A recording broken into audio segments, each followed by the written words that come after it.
Olá, queridos ouvintes da Rádio Mundial. Estamos aqui em mais um programa Caminhos da Consciência. Eu, Newton Schultz, junto com vocês, 25 minutos aqui nas ondas da Rádio Mundial.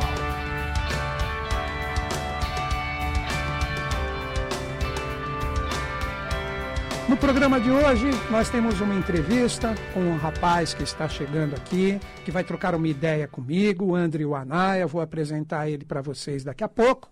Mas o que eu posso dizer para todo mundo que está aqui em sintonia comigo? Se você quiser conhecer o Andrew, você pode entrar agora na página do Facebook da Rádio Mundial. Está possivelmente como Rádio Mundial Oficial. Você entra ali, o primeiro videozinho que vai aparecer é esse da entrevista que nós estamos executando aqui. Então, este vídeo está ao vivo no Facebook. Está ao vivo, obviamente, na Rádio Mundial, no sentido de áudio, e também será postado no meu canal do YouTube, caso o assunto traga algumas forças que você queira se conectar um pouquinho mais e ouvir o programa novamente. Você entra ali no YouTube, coloca o meu nome, Newton Schultz. É só que você colocar o Newton, já vai aparecer ali o meu nome. E ali você entra no meu canal, esse programa possivelmente será postado hoje, no final da tarde, sexta-feira, ou talvez no sábado, tá bom? É isso aí, bem-vindo, Andrew. Muito obrigado, Newton. Muito boa tarde a todos os ouvintes da Rádio Mundial. É um prazer, uma grande honra, uma satisfação estar aqui, debutando nas ondas da rádio, minha primeira vez aqui. Opa! E peço desculpas se eu cometer alguma gafe porque eu sou iniciante. Que isso? Já perceberam que um dos pontos principais do Andrew é a humildade. Isso é muito bom. Mas não existe gafe, não existe nada disso, André. Estamos aqui para a gente trocar uma ideia de uma forma solta, como se a gente estivesse conversando em qualquer cantinho sobre toda essa parte da iniciação, principalmente de eubiose, que é o colégio iniciático que ambos pertencemos, né? E o André é uma pessoa bem capacitada, jovem, chegou aos 30 anos agora, né, Andrew? Andrew Anaya. Quase 31. Quase 31 anos, eu falo jovem porque aqui quem vos fala já passou dos 50. Então, eu estou aqui trazendo o Andrew para que vocês conheçam ele. Possivelmente, no ano que vem, ele vai compartilhar as aulas comigo no departamento Lacerda Franco, que é o departamento qual a gente faz a iniciação da eubiose. Claro que temos vários outros departamentos, mas possivelmente nesse departamento a gente vai dar aula junto, vai compartilhar com outros instrutores também, e o Andrew vai estar junto com a gente. Lembrando o nome dele, Andrew Anaya. Mais para frente, em 2019, eu trago ele aqui de novo para a gente... Aí não vai debutar nada, só vai dar continuidade ao trabalho. É isso. Andrew, o que você trouxe para a gente trocar uma ideia hoje? Vamos lá. Então, eu pensei num tema bem legal, que é escola, teatro e templo, que basicamente é como o professor Henrique José de Souza, fundador da Sociedade Brasileira de Eubiose, denominou o processo iniciático do ser humano comum, mas mais especificamente aquela que ele trouxe através da sociedade e da sua própria escola. Então o tema é esse, escola, teatro e templo. A gente vai tentar entender um pouquinho. Importantíssimos, é um tripé, né? Exatamente. Que a iniciação da eubiose praticamente se fundamenta nesse tripé, né? Então vamos lá, Andrew, vamos desenvolver o tema. Eu acredito que uma parte bem legal para que os ouvintes entendam onde se fundamenta essa iniciação que o professor Henrique José de Souza deixou para nós, acho que seria legal você falar um pouquinho de cada um deles, né? Para que os ouvintes entendam. Sim, com certeza. Se a gente pensar em escola, teatro e templo, no universo profano, o mundo que a gente tem aí fora, nós temos a escola como a parte da instrução, da educação, da maior juventude da pessoa, assim que ela nasce, primeira coisa, ela já começa a ter a instrução através dos pais, da família, do lar. Depois ela começa a ter contato com a instrução do mundo, através da escola elementar, e assim sucessivamente. Quando a gente se refere a teatro, né, no mundo profano, aí a gente tem a noção do quê? De arte. É uma representação da vida cotidiana sendo exposta ali de uma forma cênica, né? Então, nada mais é do que a representação do dia a dia de todos. E, por fim, templo, o que a gente pensa, em primeiro lugar, são as igrejas ou os templos budistas ou da Grécia, sempre com aquela conotação religiosa, certo? Tudo isso também está presente na nossa, digamos assim, iniciação individual. Ou seja, vamos dar agora uma introdução sobre iniciação. Né? Vamos lá. Já foi muito falado, mas é sempre bom a gente relembrar. Vamos lá. A iniciação, a gente pode entender como um salto, um atalho, um caminho direto. O ser, ele tem um estado atual, ele precisa atingir um objetivo, um estado futuro. Esse estado futuro ele é atingido através de um tempo que é determinado pela própria lei, por Dharma. A lei maior, né? A lei maior. Então, por exemplo, a humanidade ela precisa atingir um certo estado de consciência ao final do Manvantara, do ciclo, ou chame da maneira que for melhor. Porém, aqueles que possuem uma chama de que deve evoluir mais rápido ou que precisa contribuir de uma forma maior com a humanidade, acaba se interessando por esses atalhos. É aí que vem a iniciação. E aí que vem a iniciação, e aí que vem toda a decodificação que foi realizada pelos grandes mestres, que nada mais é do que esse caminho explicado para nós leigos, ora de forma figurada e ora de forma mais explícita, como é o caso dos colégios iniciáticos, no caso, o que a gente segue, por exemplo, seguindo Sociedade Brasileira a de linha Obiose. do professor Henrique. Então, a iniciação, a gente pode entender que hoje o homem comum ele está num estado de consciência que a gente pode chamar de quarto, né? Colocando o pé no quinto. De 7 pontos. Desses 7. E a gente entende que o 7º é o final desse ciclo, é o que a gente precisa atingir para ser o liberto, aquele que superou o moksha dos hindus, ou aquele que atingiu o nirvana dos budistas e tudo mais.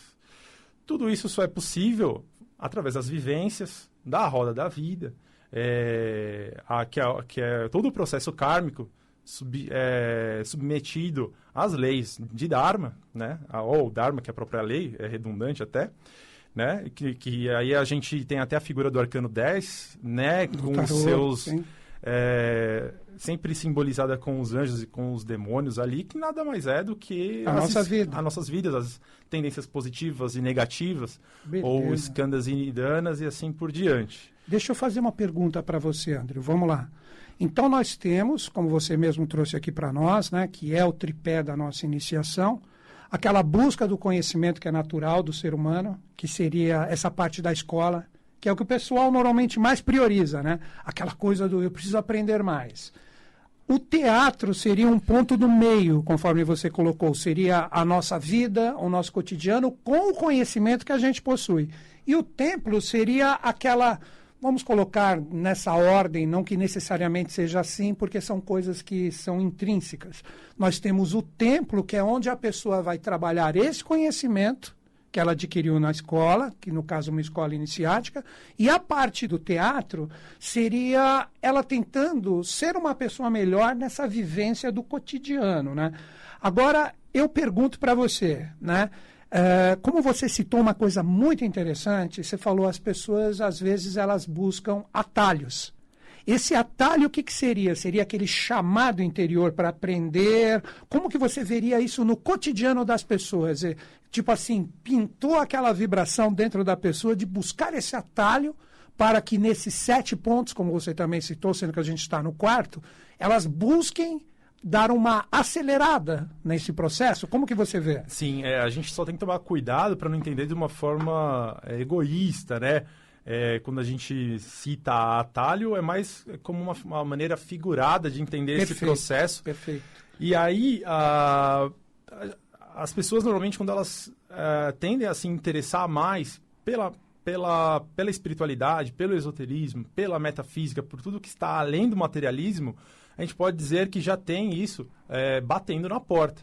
Só que aí, quando nós olhamos o mundo por aí, são tantas informações que a gente tende a ficar confuso. É aí que entra o teatro que a gente estava falando, que seria esse meio termo da vivência com o conhecimento que você tem, né? Através do choque que a gente tem com a vida. Então, o professor Henrique José de Souza, ele disse, ele proferiu certa vez essas palavras. Escola, teatro e templo é a iniciação do ser humano.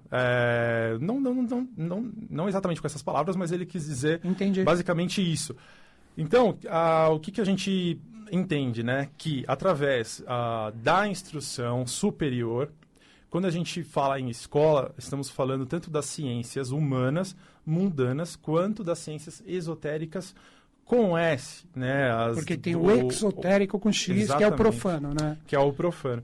Então, a busca pela instrução, que aos poucos vai sendo lapidada, o caminho vai se abrindo, digamos assim, para aquele que pretende seguir esse caminho.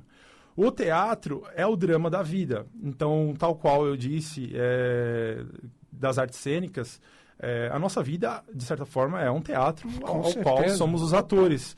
E os outros atores são as pessoas da nossa família, do nosso trabalho. Então, o nosso choque diário e tudo isso vinculado com karma, né? Eu não gosto da palavra karma porque ela é mal trabalhada por aí, mas pela questão de, digamos, de karma de pendências, digamos assim, de atributos que a gente carrega como bagagem, seja positivo, seja positivo ou negativo, certo? Então, digamos que o karma, ele vai temperar esse relacionamento que nós temos no nosso teatro. Que é o teatro, claro. Que é o que nós representamos, né? Eu estou aqui representando hoje. Eu não sei realmente quem eu sou, na verdade. E, por fim, a gente chega no templo, que é a própria conexão com aquilo que está superior a nós e que a gente temos por fé, temos por algo que nos guia e que a gente não entende muito bem.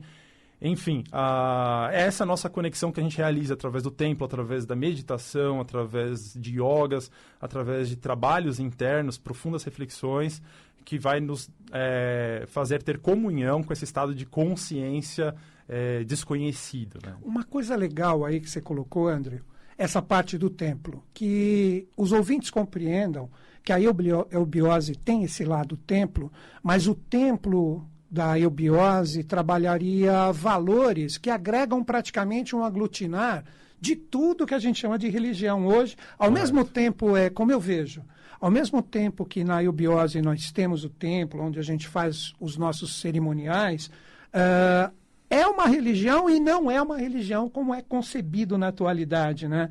Porque hoje, quando a gente fala templo, as pessoas se conectam a determinadas vibes, determinadas energias que colocam, tipo assim, eu vou pedir um lado do misticismo que coloca em detrimento uma verdadeira mística que a gente trabalha ali na sociedade brasileira de eubiose, que não é oração, né? Que é o lado mais de conexão com esse lado divino. Como é que você vê isso, Andrew, essa parte desse lado da conexão quando uma pessoa que já está nos graus da eubiose fazendo um cerimonial dentro de um templo da eubiose ou mesmo um salão-templo? Como que você vê o trabalho que é executado ali? Respondendo diretamente a sua pergunta, eu entendo que a atitude da pessoa tem que ser de realizar, de contribuir, de trabalhar. Perfeito. Que é exatamente o oposto de pedir, de achar que terá alguma compensação por estar ali se doando. Perfeito. Perfeito. Na verdade, o foco é realmente da construção, da realização do futuro. Eu estou trabalhando para isso, independente de qual será o meu destino. O que vai acontecer comigo? Eu sou um mero cordeiro de Deus, digamos assim. Um Agnus Dei. O Agnus Dei. E aí eu já pego até um gancho nisso, e aí tem outro tópico que eu queria tocar, que é de que forma que a divindade se manifesta em nós, e de que forma que a gente trabalha essa divindade em nós, através da Escola Teatro e Templo, para fazer essa realização, transformação, através da própria iniciação. Bom, como você mesmo já disse, né, em vários programas, a trindade teosófica, né, os três logos, Pai, Mãe e Filho, que tem as suas contrapartes nas religiões, Pai, Filho e Espírito Santo, Brahma, Vishnu, Shiva e assim por diante.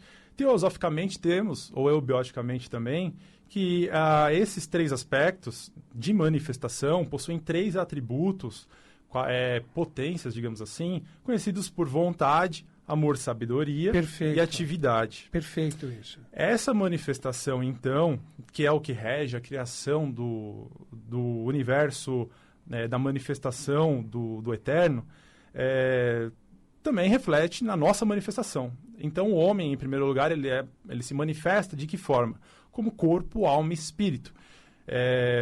que nada mais é do que a própria manifestação de vontade, amor, sabedoria e atividade. Seria o Deus Trino no próprio ser humano. No próprio ser humano. E a gente tem o processo sétuplo ligado à evolução, com os 7 estados de consciência. Mas, enfim, a gente se resume, então, a esses 3 voltados à própria manifestação, esse aspecto trino da divindade em nós. O corpo, então, vamos entender que esse aspecto trino, vontade, amor, sabedoria e atividade, se projeta na mônada.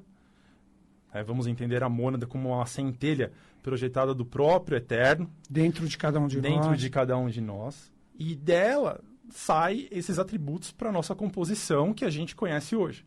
Então, o corpo, a gente pode entender como um instrumento da atividade, um instrumento de ação Perfeito. que nós temos. A alma é o que anima o corpo em função das tendências que eu mencionei lá atrás. Então, a alma ela é composta como um caldeirão que vincula essas tendências negativas e positivas e que forma a nossa questão psicomental. E o espírito, por fim, ele trabalha intuindo essa questão corpo e alma e possui a direta conexão com a mônada, ou com o todo, ou com o eterno, certo?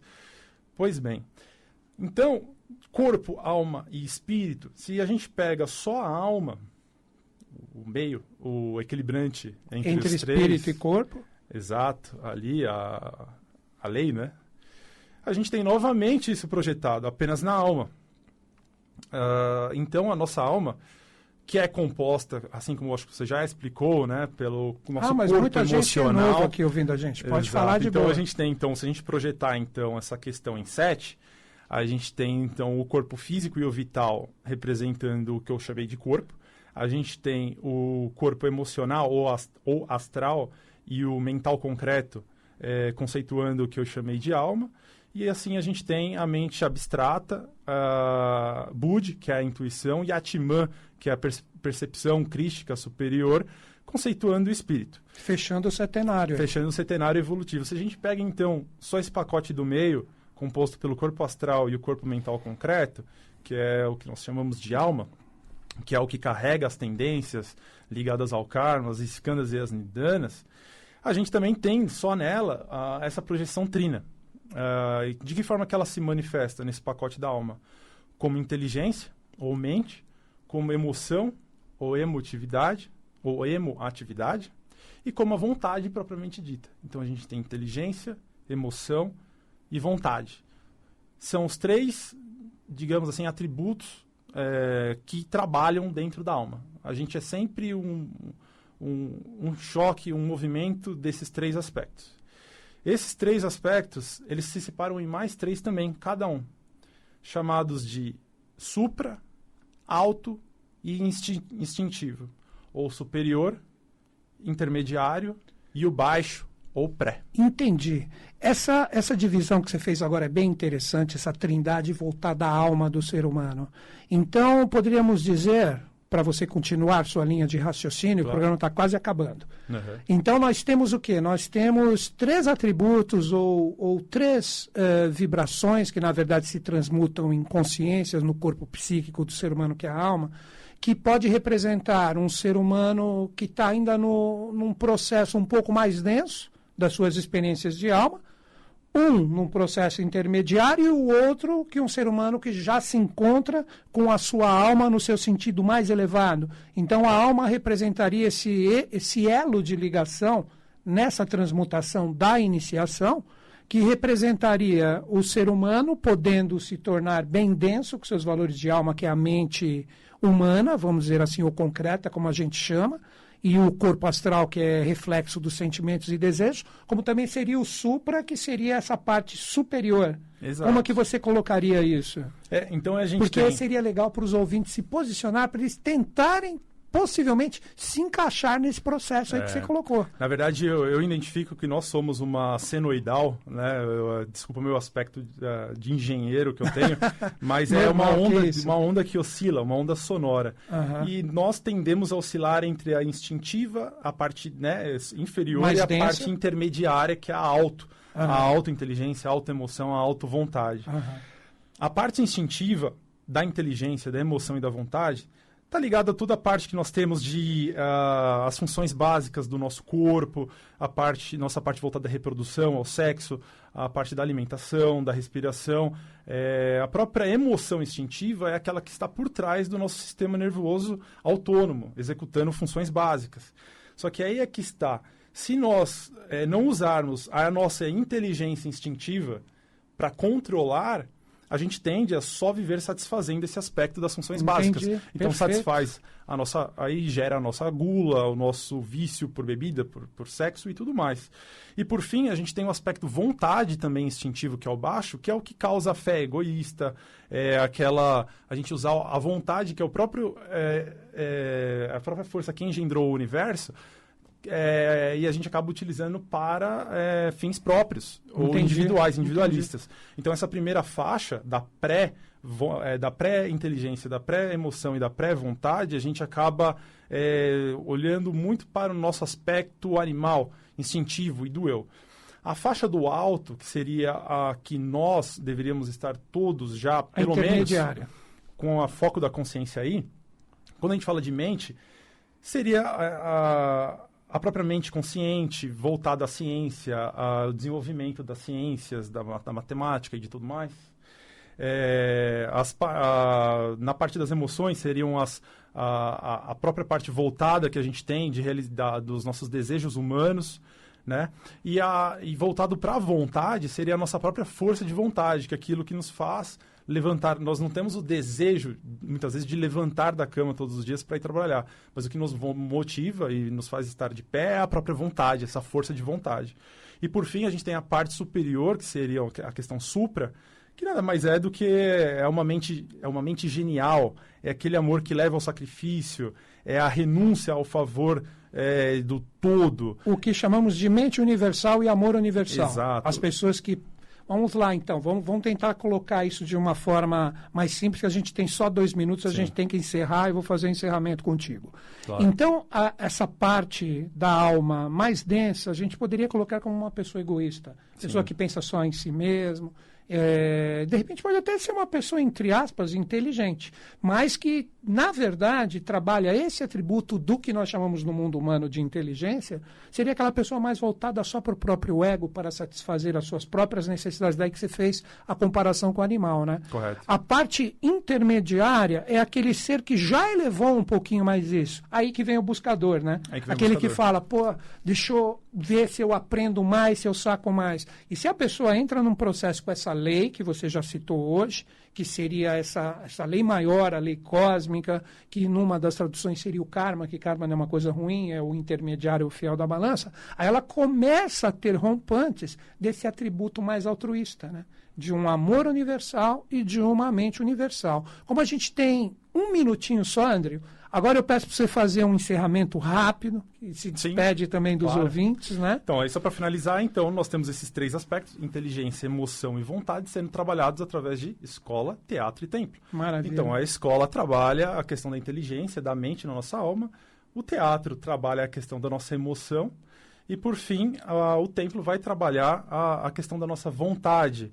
Realizando esses 3 aspectos, nós temos o que nós chamamos de transformação, superação e metástase, que é a própria questão de, quando a gente fala de transformação dos acontecimentos, superação dos ciclos e a metástase avatárica, ou seja, estamos além, estamos conectados com o avatar. Olha que maravilha, gente. Então, digamos que é uma boa forma de a gente fechar. A gente pode depois, no futuro, continuar esse tema. E maravilha. Agradeço ao seu convite, Schutz, agradeço pela participação aqui na rádio. Aí. E sempre que... É isso aí, galera. Esse aí foi o André Anaya, muito disposto a conversar muito com vocês, mas a gente, infelizmente, devido ao tempo, nós temos que encerrar. Você entrou em sintonia conosco, nós vamos ser os instrutores do Departamento Lacerda Franco. Manda um e-mail para a minha equipe para saber mais sobre a iniciação. equipe@newtonschutz.com.br. Agradeço a sua presença, André. Agradeço todo mundo pela paciência que ficou na live. Um grande beijo na mente e no coração de todos, que os Budas da Era de Aquário estejam em sintonia conosco, com o Brasil e com o mundo, e eles estão. Até o próximo programa.